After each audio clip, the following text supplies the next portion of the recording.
Welcome back. It is still the run-up. We've had several interesting conversations, from the cost of elections to federal government versus ASU. I mean, receiving half payment is never funny for anybody, especially when you've put in the work. But we're rounding off now. There's been a lot of conversations, Bayo, around, national development and security. Do you see any correlation between the two?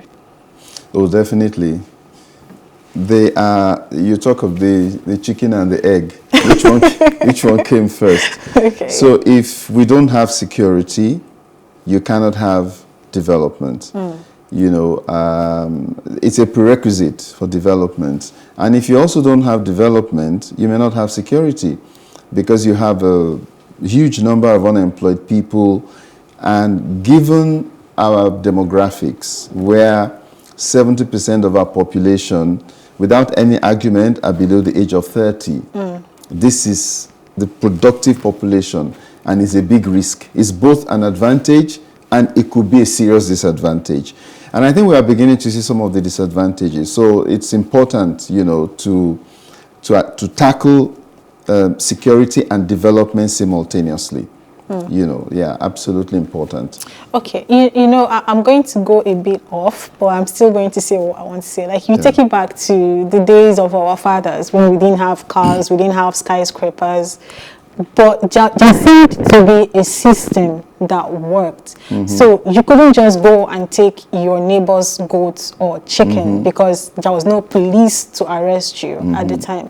But then, my question is, what is development when you really want to look at it? What is national development when you really want to look at it? Because who goes steal, goes steal. So this is the anthropologist in Uche. He's talking to another anthropologist. Okay, that's a very strong point. We've been told that in pre-colonial times, we had a subsistence economic system. Okay, I grow yams, you grow cassava, right? When I need cassava, we barter. But the system was working, right? And so you had your farm, I had my farm. So, and the society regulated itself. There were regulating instruments, maybe age grades, maybe whatever.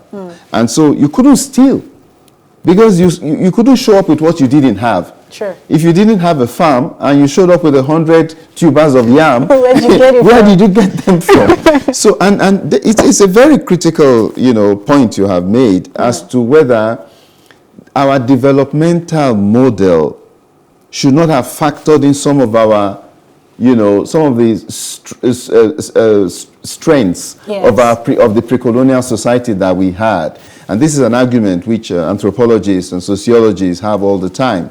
And so it's a valid one. And today, even, you would find that I feel some of these things are relevant. If we want to go back and look at them, they're absolutely relevant to how we ensure stability in our system, rather than the entire purely capitalistic approach which we have, and then, of course, which has not exactly yielded the desired effects. If you look at some countries in Europe, they actually are welfareist, what you call welfareist, because someone who doesn't have a job is paid, okay, the minimum wage. They pay the minimum wage. The person can afford to rent a house, can afford to eat. He or she may not be able to afford any extravagant things, but they will live well, basically. And but many developing economies cannot afford that, right?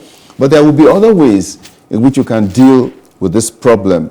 If you took the late Chief Obafemi Awolowo, some people argue that one of the reasons why he was a strong proponent of free education and free health was because if you paid someone an increase, if you give someone an increase in salary, the person is going to spend it most likely on school fees for the children, medical expenses. So if you took that away, if you give the person, say for instance, free medical care, if you give the person free education, there's less that this person will need to expend money on, right? So there's one argument around that. So you find societies that are welfareist in nature, they are relatively more stable. And that's why European countries are fairly well stable because of that. Because they are welfareist, regardless of whatever they say. And I think they are borrowing from our own culture. Because our culture was like this. I can understand, where the welfareist comes from. Because then if you have a huge number of unemployed young persons or a huge number of unemployed people, these are the people who would invariably most likely get into crime and do all those things that we don't like. And then it then affects the people who are doing legitimate jobs but cannot now go on certain days because there is going to be hoodlums on the road or who can travel to do businesses. And then I think, I kind of understand it now. The correlationship between national security, national development, and security. All right, this is where we draw the curtain on today's edition of the Run-Up. Thank you so much for being a part of it. The Run-Up will return, but it will be tomorrow from 11 a.m. to 12:30 noon. Do not worry about Nyamgu. Lagos happened to him today. But surely Nyamgu will be with us tomorrow.